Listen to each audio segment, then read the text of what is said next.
자, 이제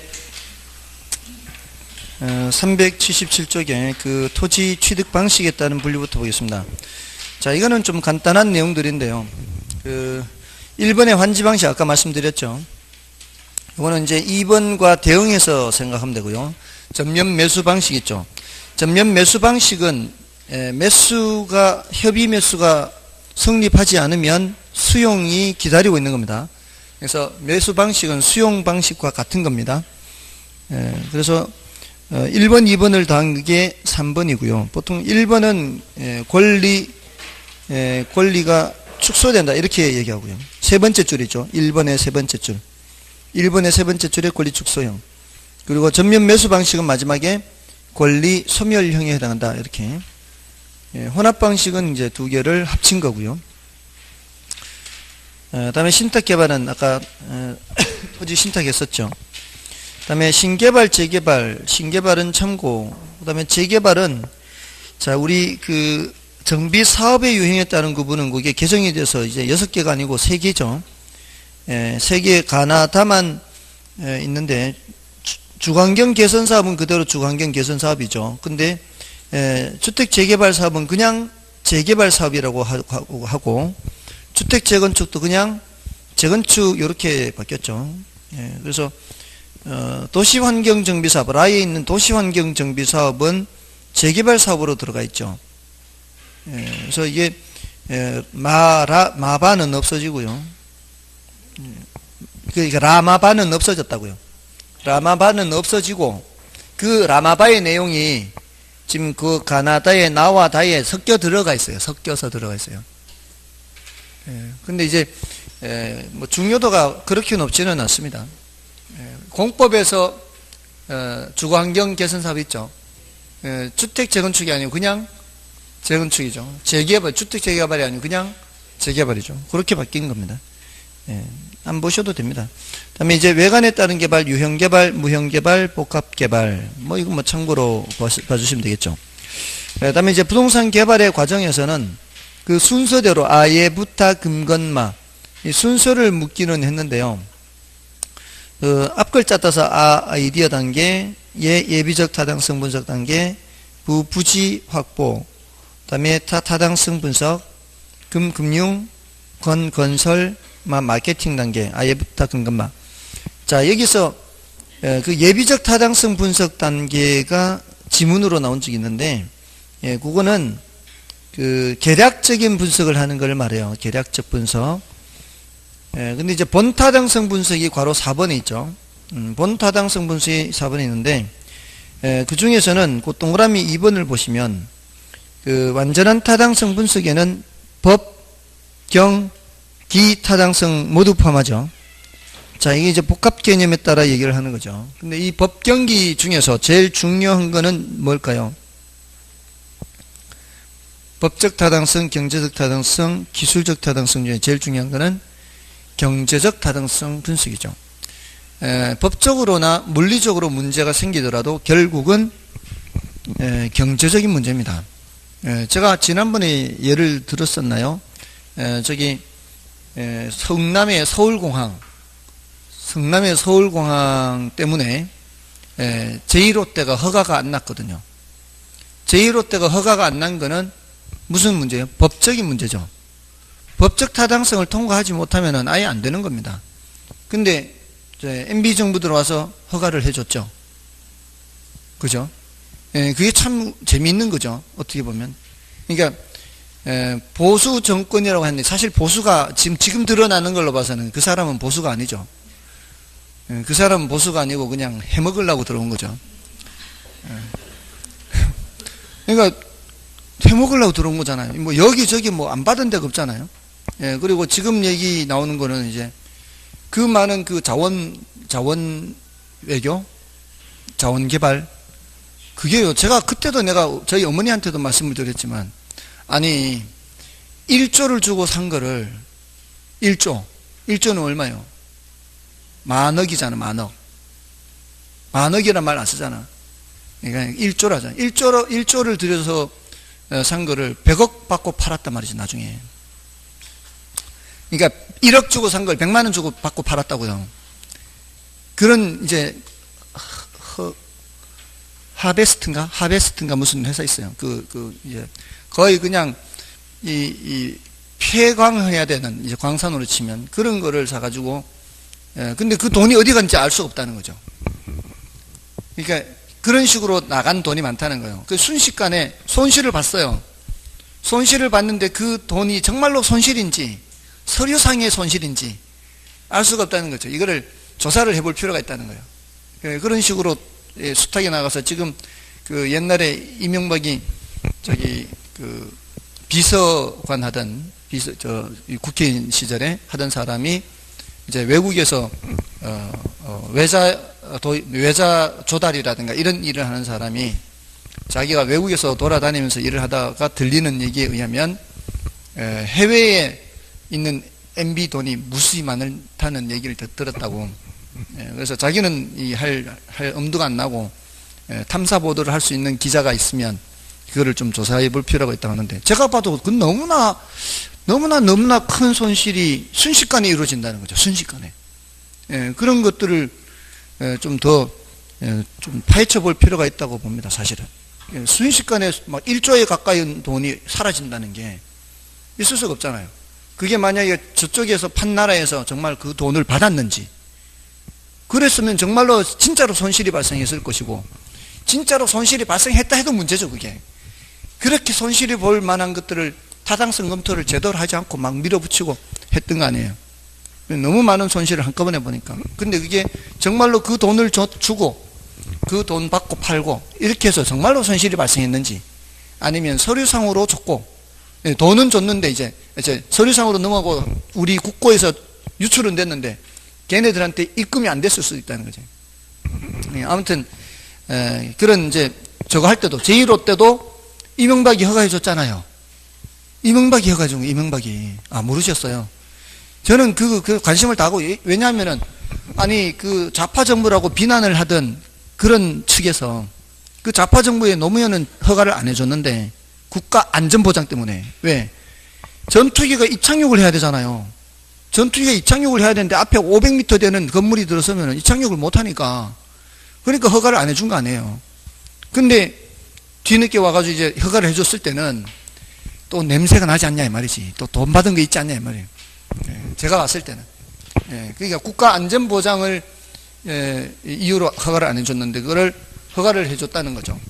대신 물론 롯데 입장에서는 허가를 받으면서 이 활주로 각도를 틀었어요. 활주로 각도를. 근데 이게 정말로 아무런 이유 없이 그걸 해줄 이유가 뭐가 있냐고. 뭐라도 주니까 한 거 아니냐고. 이렇게 각도를 트는 비용은 누가 되는 거예요? 롯데가 되는 거죠. 그러니까 법적 타당성을 통과하면서 돈이 더 들어가는 거죠. 그러니까 결국은 돈이잖아요. 그리고 이제 거기 파다가 또 뭔 사고가 났어요. 파다가 싱크홀 생겨. 싱크홀. 그게 원래 이렇게 한강이 이렇게 흐르던, 이렇게 원래 강이, 옛날 강들이 이렇게 가잖아요. 이렇게 흐르면 이제 강을 직선화한 거 아니에요. 직선화하니까 여기가 이제 강이 아니 됐잖아요. 이제 여기가 석촌호수 있는 거 아니에요. 여기 석촌호수. 이것도 MB 작품이잖아요. 이 직선화한 것도 MB 작품. 근데 여기 이제 원래 강이었으니까 여기 이제 건물 짓는 거 아니에요. 여기 건물 지으니까 밑에는 뭐겠어요? 모래 아니에요. 모래. 그러니까 땅 파니까 이제 이 모래 얼마나 물이 쉽게 빠져들어요. 파니까 이 석촌호수 물 다 빠지고 싱크홀 생기고. 그러니까 또 보강공사 해야 될 거 아니에요. 돈 더 들어가는 거. 돈이 더 들어가는, 결국. 그럼에도 불구하고 돈 더 들어가도 물리적으로 문제가 있어도 결국 돈 문제라는 거죠. 돈 문제. 그러니까 법적 타당성, 경제적 타당성, 기술적 타당성 해도 결국은 돈의 문제, 경제적 타당성이 제일 중요한 거죠. 그것만 통과되면 되는 거죠. 됐나요? 그래서 제일 중요한 거는 경제적 타당성 분석이에요. 그 다음에 이제 동그라미 3번에 보시면 타당성 분석으로부터 나온 결과가 비록 동일하다고 하더라도 개발업체에 따라 채택될 수도 있고 그렇지 않을 수도 있다는 겁니다. 그것은 개발업자마다 요구 수익률이 서로 다를 수 있기 때문이다. 다음에 이제 괄호 5번의 금융 및 협상.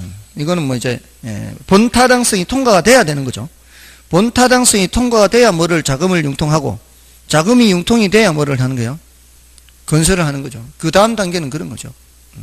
그래서 그렇게 보시면 되는 거예요. 다음에 이제 마케팅 단계에서는 두 번째 동그라미 2번에 두 번째 줄에 중요 임차인, 정박 임차인 있죠. 자, 이 정박 임차인은 뭔가 하면은 한번 자리를 잡으면 잘 이동을 하지 않는 임차인을 정박 임차인이라 그래요. 보통 이제 대형 금융기관의 지점들 같은 경우 있죠. 이러면은 한번 자리를 잡으면은 잘 이동을 하지 않겠죠. 자, 그러면은 개발하는 사람 입장에서 대형 금융기관의 지점을 초기에 이제 확보를 했어요. 그러면 광고하기 좋죠. 건물 올라가는 동안에 플래카드 걸어가지고, 플래카드 걸잖아요. 무슨 은행, 무슨 지점, 입점 확정. 그죠? 이렇게 하면은 사람들이 지나가다 볼 거 아니에요. 저기 저거 들어선다고? 그럼 사람들 많이 왔다 갔다 할 거니까 그 옆에다 점포를 얻으면 그 유동인구를 많이 활용할 수 있죠. 그러니까 분양이 잘 될 거란 얘기예요.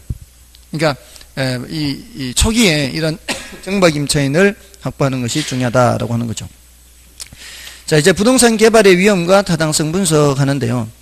자, 요거는 이제 부동산 개발의 위험은 이제 법 시비 하죠. 법 시비. 법적 위험, 시장 위험, 비용 위험, 이렇게. 자, 각각에 대해서 이제 위험을 줄일 수 있는 장치가 필요합니다. 법 시비 해서요. 법적 위험, 그 다음에 시장 위험, 그 다음에 비용 위험. 법적 위험이라는 건 뭐 법이 개정된다거나 또는 뭐 정부 정책이 바뀐다거나 뭐 이런 것 때문에 나타날 수 있는 위험이죠. 이런 위험을 줄이기 위해서는, 자, 근데 이런 위험이 공법상도 위험이 있고요, 사법상도 위험이 있는데, 사법상 위험을 줄이기 위한 대책은 뭐 별로 뚜렷이 없습니다. 근데 공법상의 위험은 토지 이용 계획이 확정된 토지를 매입하면 돼요. 공법상 규제사항은 뭘 보면 알 수 있나요? 공법상 규제사항은 뭘 확인하면 알 수 있어요? 토지 이용 계획 확인서 보면 되죠. 사법상의 제한 상태는 뭘 때 보면 돼요? 등기부를 때면 되는 거죠. 그래서 이 부동산 활동을 하기 위해서는 이 토지 이용 계획 확인서와 그 다음에 등기부를 볼 줄 알아야 되겠죠. 당연히 볼 줄 알아야 되는 거기에다가 토지대장이라든가 이 건축물관리대장 이런 것들도 좀 볼 줄 알아야죠. 그러니까 이 공인중개사 시험 과목이 굉장히 중요한 거죠. 그런 것들 다 알 수 있게 하는 거잖아요. 때도 이게 뭔 소리인지 알아야 될 거 아니에요. 거기다 공법과 공시법과 이 민법이나 이런 법에서 다 얘기를 하는 거잖아요. 사법은 이제 민법에서 얘기하는 거, 등기부 같은 거. 자, 아무튼 다음에 이제 시장 위험을 줄이기 위해서는, 시장 위험이라는 것은 시장의 불확실성을 말하는 거죠. 시장의 불확실성이라는 게 뭐예요? 결국 분양이 되느냐 안 되느냐의 문제죠. 이 분양이 안 되느냐 되는 시장의 불확실성, 이걸 줄이기 위해서는 그 한 장 넘겨 있는데 흡수분수 있죠. 흡수분수. 흡수분 요게 대책이라고 보면 돼요. 흡수분석에서는 흡수율, 흡수기간 이런 걸 분석하는 거죠. 흡수율은 높을수록 좋은 거고요, 흡수기간은 짧을수록 좋습니다. 흡수율은 지난 1년간 공급된 부동산이 몇 % 흡수됐는지를 보는 거고, 흡수기간은 공급된 부동산이 전부 흡수될 때까지 걸린 시간을 말하는 거니까, 흡수기간은 짧을수록 흡수는 없을수록, 요거 보면은 이제 대략적으로 시장 위험에 대해서 이제 파악을 할 수가 있는 거죠. 자, 근데 이런 분석은 과거 분석이거든요. 이 과거 분석인데, 이 궁극적 목적은 미래를 예측하는 겁니다.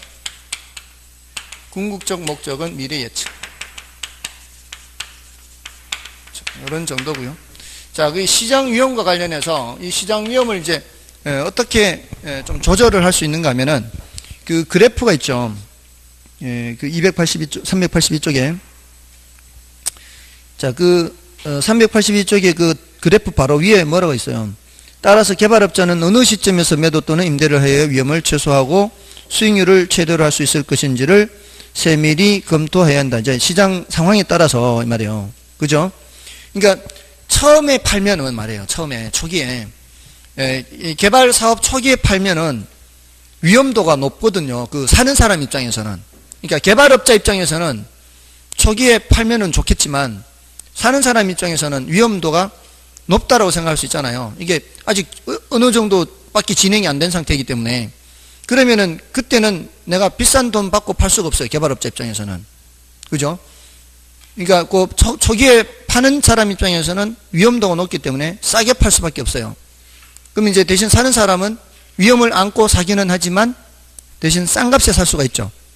그러면서 시간이 지나면 지날수록 이제 완공이 되어 가면 갈수록 피해가 점점 붙겠죠. 이제 가시화되면 피해가 붙겠죠. 그러면서 위험은 점점 낮아지겠죠. 자, 그러니까 제가 아는 사람은 이제 한 동짜리, 두 동짜리 이런 아파트 이제 지어서 분양하고 하는 사람이래요. 근데 그 한 동짜리, 두 동짜리 아파트를 짓더라도 대부분은 이제 대출을 많이 받잖아요, 은행에서. 대출을 많이 받기 때문에 위험을 줄이기 위해서 어떻게 하는가 하면은 그 대출금이 상환이 될 때까지는 시세보다, 주변 시세보다 약간 싸게 판대요, 분양을. 그래서 일단 회전을 빠르게 한대요. 좀 약간은 손해보는 듯 해도 주변 시세보다 싸게 팔아도 일단 그러면은 분양이 잘 될 거 아니에요. 그러면 이제 어느 정도 대출금이 상환이 되면 그때부터는 분양 시기를 늦춘대요. 근데 안 판대, 이제 그때부터는.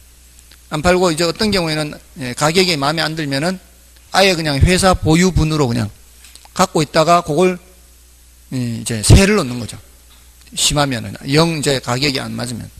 그리고 새로 놨다가 회사가 새로 넣는 거예요. 회사가 새로 놨다가 나중에 이제 파는 거죠. 그러니까 이게 이렇게 해서 이제 수익과 위험을 이제 조절하는 거죠. 처음에는 좀 이렇게 싸게 좀 분양을 하다가 또 시기를 좀 늦춰가면서 이제 덜 팔고 나중까지 이제 기다리는 거죠.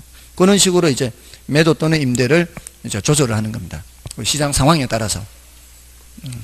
자, 됐고요. 그다음에 이제 비용 위험은 이거는 이제 최대 가격 보증 계약 이런 거예요. 최대 가격 보증 대책이 될 수 있는 게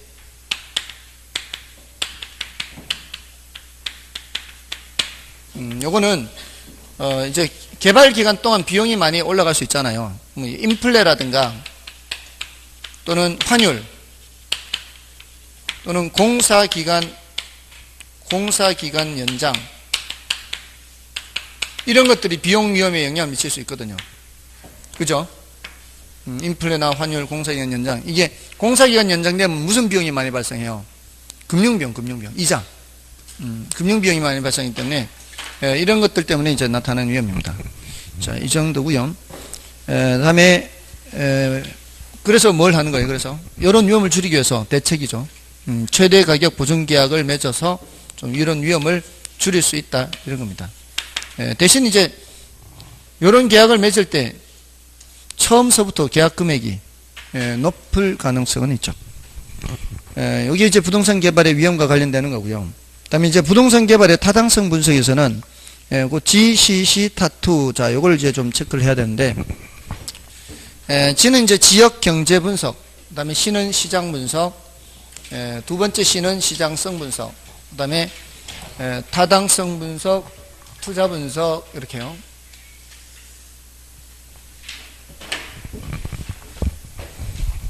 지역 경제 분석은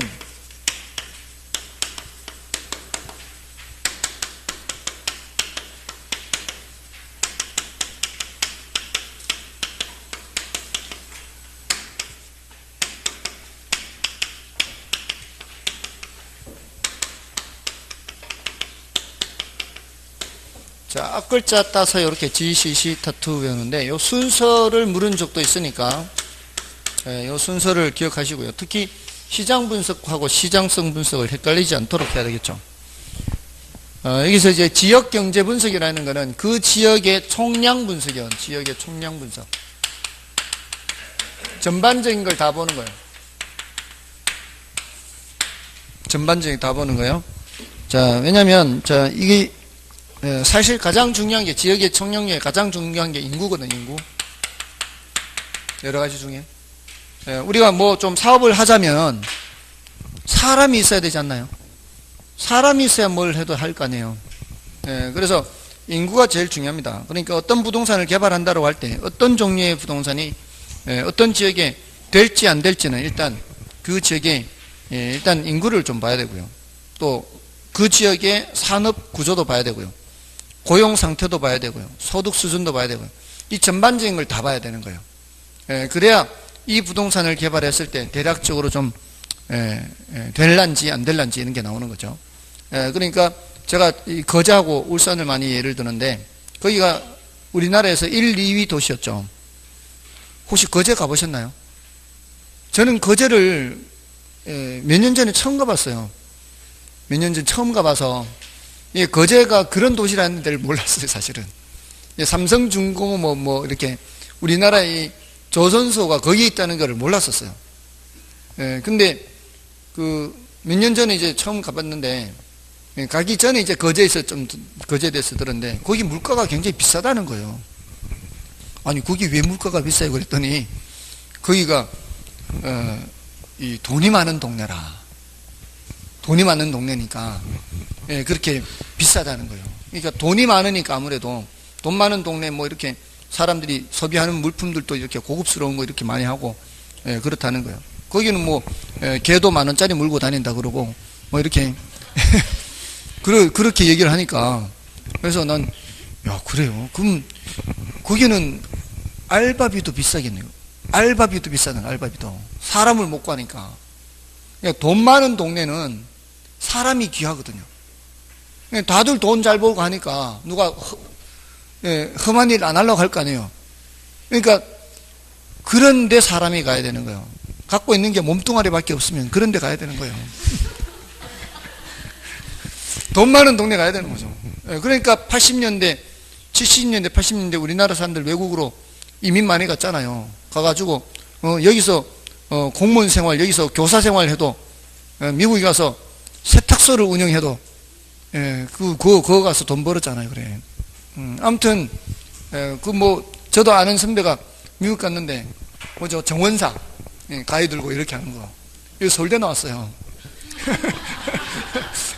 이렇게 하는데 먹고 살 만큼은 번다는 거지. 이렇게 그렇게 일을 해도 돈 많은 동네는 노동이 귀하거든요.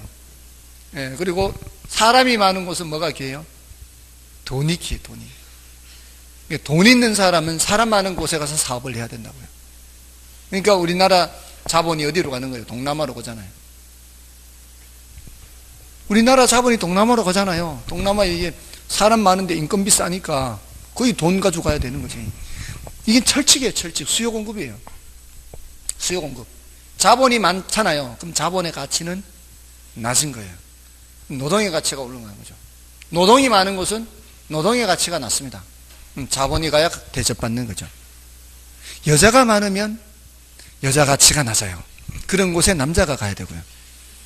여기는 별로 도움이 안 될 수도 있겠는데 그 총각들은 여자가 많은 곳에 가야 되고요.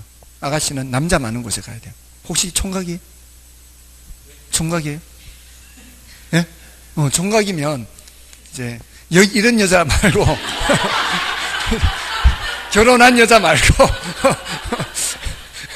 결혼 안 한 여자 많은데 결혼 안 한 여자 많은데 그런 데 가야 돼. 죄송합니다. 괜히 얘기했네. 나중에 여자 많은데 알려줄게요. 예? 아가씨, 결혼 안 한 아가씨가 많은 곳은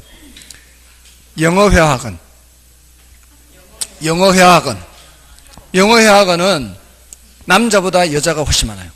그리고 미혼 여성이 많아요. 그리고 별로예요? 편견이에요? 요즘은 안 해요? 아니 많아요. 그리고 어디 가면 되는가 하면 교회나 절에 가요.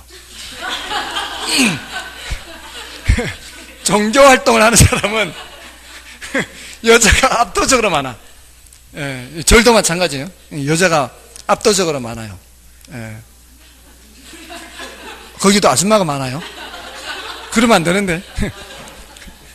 근데 그럼에도 불구하고 아가씨도 많아요. 다른 데보다는 많으니까 적극 권유해요. 근데 여기 아가씨 있나, 아가씨?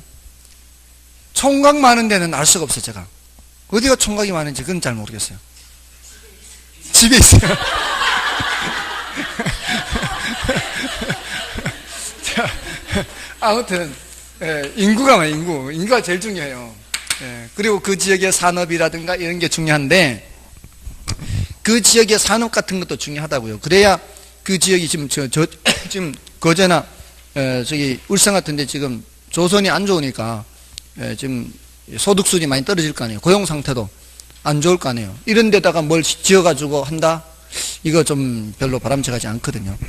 자, 근데 그 지역이 어떤 지역인지를 보는 게 지역 경제 분석이라는 게 있어요. 자, 그게 이제 388, 389쪽에 있는데,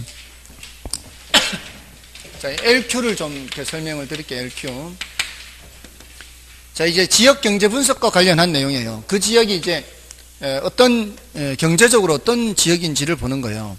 그 지역의 기반 산업이 뭔지, 뭐 이런 것들, 산업 같은 경우는 주된 산업을 보는 건데, LQ는 이제 로케이셔널 코이션트 그래요. 지역 지수라고 하고요. 지역 지수. 입지 개수라고 돼요. 입지 개수. 이게 이제 우리 IQ 하면은 인텔리전스 코이션트 하잖아요. 지능 지수. EQ 하면은 이제 감성 지수 뭐 이렇게 하잖아요. 이거는 어떤 지역의 그 상대적 특화도를 나타내는 거예요. 상대적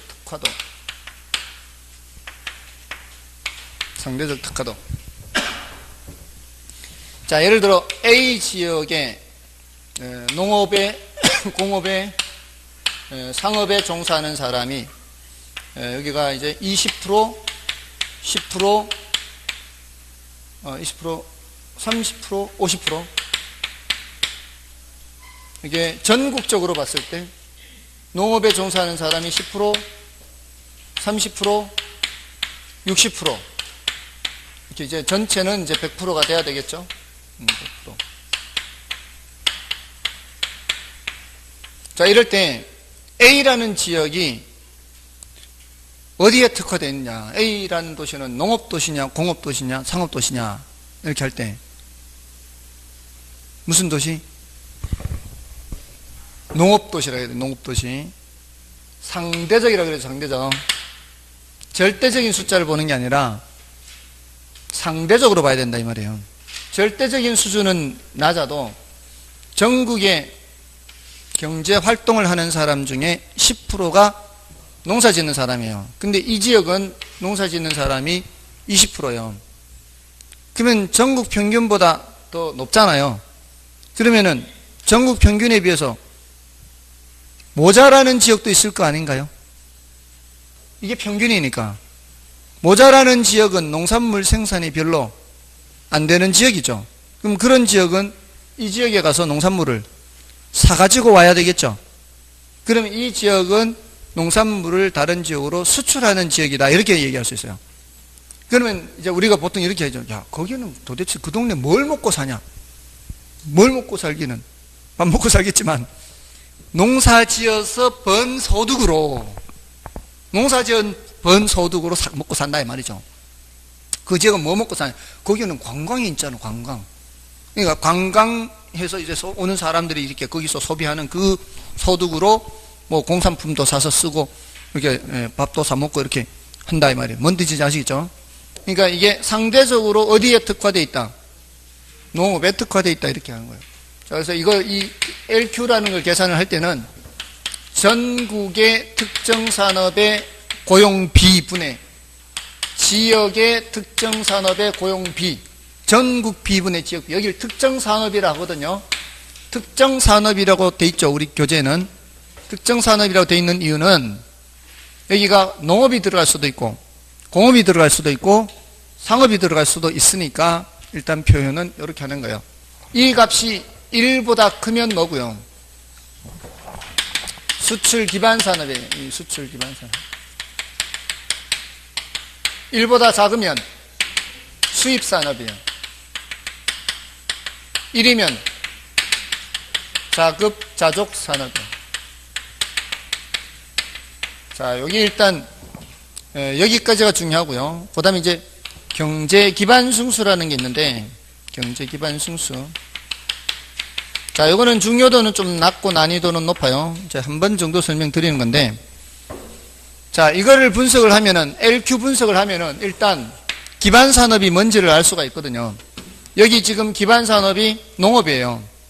요거는 1이에요, 1. 자급자족 산업. 이거는 수입 산업이에요. 상업이 수입 산업. 그럼 자급자족 산업, 농업은 수출 산업이에요. 자, 그럼 기반 산업의 비율이 몇 프로예요? 기반 산업의 비율이 20%, 자급자족 산업 비율 30%, 수입 산업 50% 이렇게 되죠. 기반 산업 비율이 20%라는 걸 알게 됐잖아요. LQ를 통해서. 경제 기반 승수는 기반 산업 비율 분의 1을 말해요. 기반 비율 분의 1. 그럼 몇 분의 몇이요? 0.2분의 1이죠. 그럼 여기가 5가 돼요, 5가. 그럼 이 5라는 말은 이제 승수는 모두 공통된 이 뜻이 5배, 5배. 분수식으로 되어 있는 건 다 이렇게 배수의 의미가 있어요. 예, 우리 어림셈법에서의 승수는 몇 년 걸리는가 했는데 그것도 배수의 의미예요, 어차피.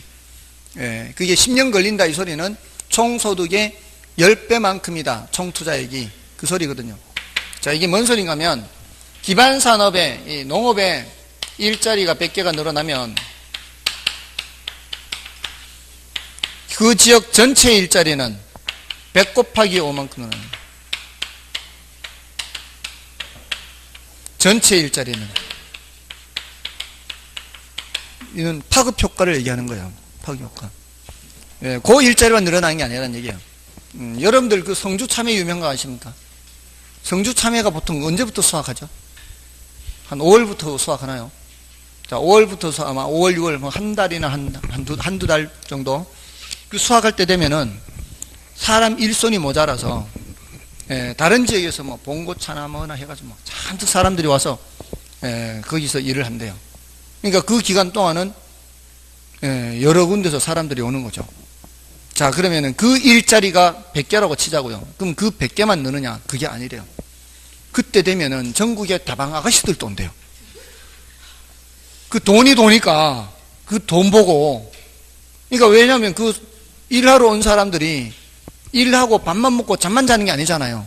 술도 한 잔 마시고 다방 커피 한 잔 시켜서 아가씨 손도 한번 잡아보고 이렇게 주문한다는 거죠. 이렇게. 그리고 그때 되면은 막 이렇게 옷가게 같은 거, 신발가게 이런 것도 활성화된다는 거예요. 그때가 되면은. 그리고 요즘은 새참을 집에서 안 하잖아요. 참 먹어야 될 거, 참. 그걸 식당에다 주문해가지고 배달한다는 거예요. 그럼 식당에 일손 모자랄 거 아니에요. 그 일손 더 늘어나야 돼요. 그러지 않겠어요? 요새는 또 막걸리를 안 하고 맥주라고요.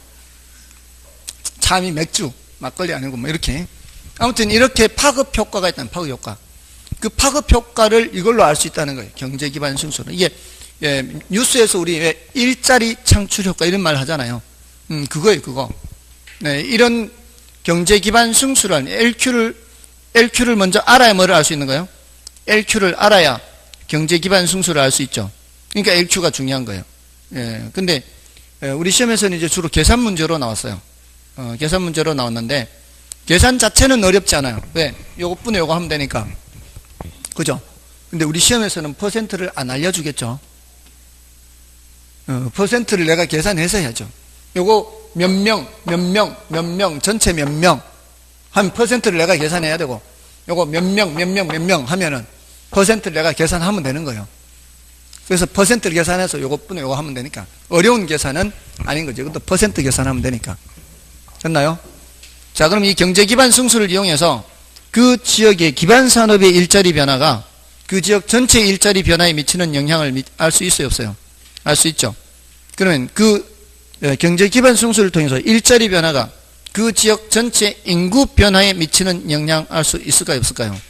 알 수 있어요. 왜냐하면 그 일자리 하나당 딸린 식구가 있을 거 아니에요. 평균적으로 일자리 하나당 딸린 식구가 있단 말이에요. 그러니까 어느 정도 예측할 수 있어요. 자, 이걸로 그 지역에 부동산이 얼마나 필요할지 알 수 있을까요, 없을까요?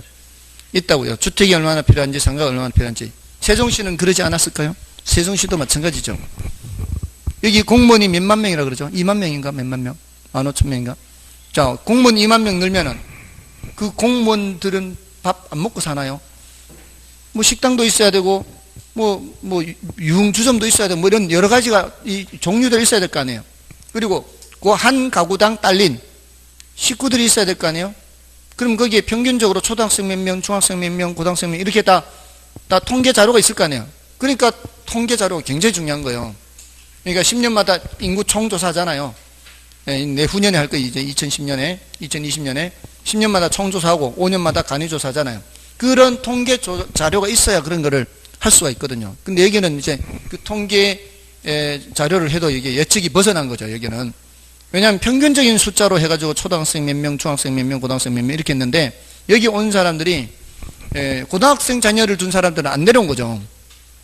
고등학생 자녀를 둔 사람들은 안 내려온 거예요. 이제 전학을 하게 하고 이제 그러니까 초등학생들 이제 위주로 그러니까 젊은 사람들이 많이 온 거라죠. 그러는 거죠. 평균적인 수준보다.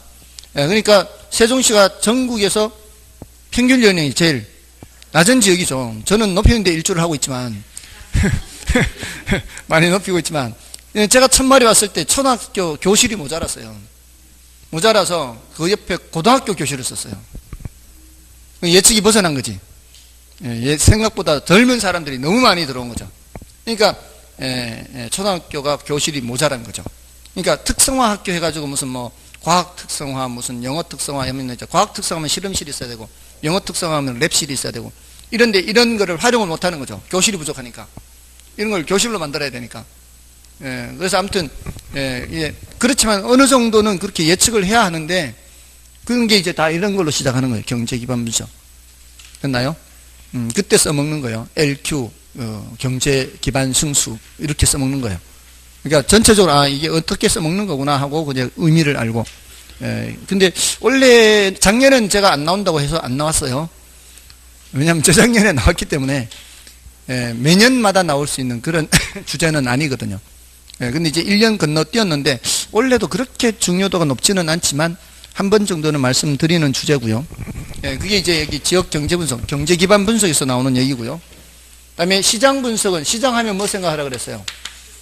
수요 공급. 자, 이거는 이제 특정 부동산의 여기도 특정 부동산 이렇게 써요. 특정 부동산의 수급 분석 이렇게. 이 특정이란 말 쓰는 이유가 뭐겠어요? 개발하는 사람이 아파트를 개발할 수도 있고 상가를 개발할 수도 있고 또 오피스텔을 개발할 수도 있고 그러니까 이제 특정 부동산이라고 하는 겁니다. 그것의 수급 분석 이렇게 하는 거고요. 그 다음에 시장성, 여기에 시장 분석하고 차이점은 시장성이 있냐 없냐 이렇게 얘기할 때 우리 이거는 대상 개발 사업에 초점을 맞춰요. 대상 개발 사업. 자, 어떤 회사가 신상품을 만들 때 야, 이 물건이 시장성이 있을까? 이런 말을 할 때는 어떤 걸 보고 얘기하는 거예요? 자기네들이 개발한 그 개발 예정인 그 물건이 시장에 나왔을 때 다른 이 회사 경쟁 제품에 비해서 소비자들한테 얼마나 인기를 끌 수 있는가, 어필할 수 있는가, 그걸 얘기할 때 시장성이 있을까 이런 얘기 하잖아요. 시장성이 있냐 없냐 이 표현을 할 때는 그 구체적인 물건을 놓고 얘기하는 거예요. 그 구체적인 물건. 개발 사업에서 구체적인 물건이 뭐겠어요? 그 개발업자가 개발하는 그 부동산이죠. 개발업자가 개발하는 그 부동산이 시장성이 있다라고 하려면은 다른 거에 비해서는 이게 잘 분양이 돼야 되는 거죠. 잘 팔리고. 처음에 여기 왔을 때 저기 중흥 에스클래스인가 뭐 하든 뭐 거기 처제가 거기 갔다 오더니 디자인도 수납 공간도 잘 돼 있고 저는 이제 뭐 더샵이나 이제 포스코나 뭐 이렇게 삼성이나 뭐 대우나 이렇게 기존의 이제 유명 브랜드 외에는 잘 모르니까 중흥 S클래스 이제 여기 와서 처음 봤거든요. 근데 참 괜찮다고. 그게 이제 도련마을 옆에 있잖아요. 그 BRT 라인 옆에. 그 이제 모델하우스 갔다 오더니 괜찮다고. 그때 이제 3년 전인가 했던 그때. 근데 이제 괜찮다 그러길래 그러냐. 근데 그때도 전혀 신경 안 쓰고 이제 분양할 때 있잖아요. 그때도 제가 자격이 됐거든요. 근데도 그만 생각하고 그냥 지나갔는데, 아무튼 그렇게 되면은 말이에요. 그렇게 되면 다른 경쟁 제품에 비해서는 그쪽으로 사람들이 몰릴 거 아니에요. 그게 시장성이 있는 거죠. 그런 게 다른 경쟁 제품에서 뭐 수납 공간도 괜찮고 이렇게 뭐 이런 디자인도 괜찮고 이런 것들이 시장성이 있다는 거죠. 대상 개발 사업에 초점을 맞춰서 얼마나 잘 분양될지 또는 임대될지 그 가능성을 보는 거죠. 경쟁력 같은 걸 보는 거예요. 자, 이 과정에서 여러 가지 자료 수집을 해야 돼요. 그래서 이걸 넓은 의미의 시장 분석하고요. 둘로 나눌 때는 이걸 경제성 분석 그래요. 그래서 시장 분석, 경제성 분석. 자, 이게 각종 자료 수집을 한 후에 여기서는 이제 구체적으로 계산을 해야 돼요. 여기는 구체적 수익성을 분석한다 그래요. 구체적 수익성. 이러려면 이제 현금 수지를 측정해야 돼요. 돈이 들어오고 나가는 것을 측정을 해야 되고. 자, 이게 투자 분석 기법을 적용해야 돼요. 투자 분석 기법. 이거는 앞에서 했어요. 주로 순순히 합니다. 순순히. 순순히가 뭐예요? 할인 현금 수지 분석법이죠. 순현가법, 수익성 지수법, 내부 수익률법. 얘네들은 모두 다 세후 소득을 기준으로 합니다. 할인 현금 수지 분석법은 세후 소득을 기준으로 해서 타당하냐, 타당하지 않냐, 이걸 따지는 겁니다. 순현가가 0보다 커야 되고요. 수익성 지수는 1보다 커야 되고, 내부 수익률은 요 수익률보다 커야 되겠죠. 자, 그렇게 되면은 타당한 거예요. 자, 근데 투자 분석은 최종 결정을 내리는 거예요. 최종 결정. 이건 최종 결정. 자, 요것도 투자론에서 했어요. 자, 타당한 게 A의 순현가도 0보다 크고, B의 순현가도 0보다 크고, C의 순현가도 0보다 크다. 또는 A의 수익성 지수도 1보다 크고, B의 수익성 지수도 1보다 크고, C의 수익성 지수도 1보다 크다. 여러 개가 다 타당할 수 있죠. 여러 개 투자안들이 여기도 저기도 이제 개발 이제 여러 가지 투자안을 이제 생각하는 거죠. 자, 그랬을 때 이 모두 다를 항상 하는 건 아니라 그랬죠. 내가 갖고 있는 자금이 한정돼 있으면 어느 하나만 할 수도 있고, 경우에 따라 둘을 할 수도 있잖아요. 그럴 때는 최종 결정을 내리는 절차가 또 남아 있어요. 여기에 통과했다 해서 여기 통과했다 해서 무조건 하는 게 아니라 최종적으로 결정하는 단계. 이게 이제 투자 분석이에요. 이때는 무슨 법을 따라가야 된다고요? 최종 결정 내릴 때는 순현가법. 앞에 투자론에서 했잖아요.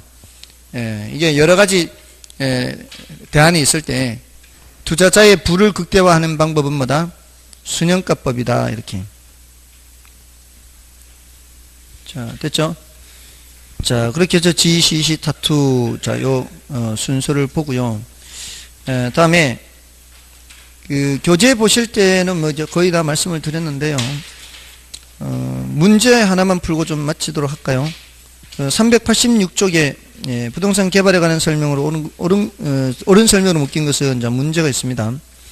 자, 기억의 시장성 분석은 개발된 부동산이 현재나 미래 시장 상황에서 매매 임대될 수 있는 가능성 정도를 조사하는 것을 말한다. 시장성 분석은 시장성이 있냐 없냐 이런 거잖아요. 그러니까 매매 임대될 수 있는 가능성 정도 맞죠? 그리고 개발된 부동산이 그 개발 대상 개발 사업에 초점 맞춘 거예요. 맞고요. 그다음에 개발 사업에 대한 타당성 분석 결과가 동일한 경우에도 분석된 사업안은 개발업체에 따라 채택될 수도 있고 그렇지 않을 수도 있다. 맞죠? 그 다음에 흡수율 분석의 궁극적 목적은 과거 및 현재 추세를 정확하게 파악하는 데 있다. 미래 예측에 있죠. 그래서 틀렸고요. 그 다음에 개발 사업에 있어 법적 위험은 토지 이용 규제와 같은 사법적인 측면. 토지 이용 규제는 공법적인 거죠. 토지 이용 계획 확인서 확인하는 거. 그래서 바뀌어 있어요. 리얼이. 그 다음에 개발의 단계 중 예비적 타당성 분석은 개발 사업으로 예상되는 수입과 비용을 계략적으로 계산하여 수익성을 검토하는 것이다. 맞죠? 그래서 기억, 니은, 미음이 옳은 겁니다. 자, 됐죠? 자, 387쪽의 부동산 분석의 체계는 이제, 그건 여러분들이 확인하시면 되겠습니다. 자, 넘어가시고요. 자, 다 됐죠? 교재에서 388쪽과 90쪽까지 교재에서 따로 확인은 안 해드려도 설명은 다 드렸습니다. LQ. 요거 이제 이렇게 체크하시면 되겠습니다. 자, 여기까지 하도록 하겠습니다. 됐죠? 다음 주에 뵙겠습니다. 감사합니다.